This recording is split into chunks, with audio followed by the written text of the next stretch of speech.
नमस्कार मित्रांनो, लग्नानंतर होईलच प्रेम मालिकेचे येणाऱ्या एपिसोडमध्ये आपल्याला मोठा ट्विस्ट पाहायला मिळेल.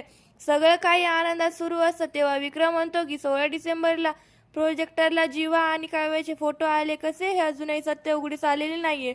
तर त्या क्षणी सगळेच भूतकाळामध्ये गुंतून जातात.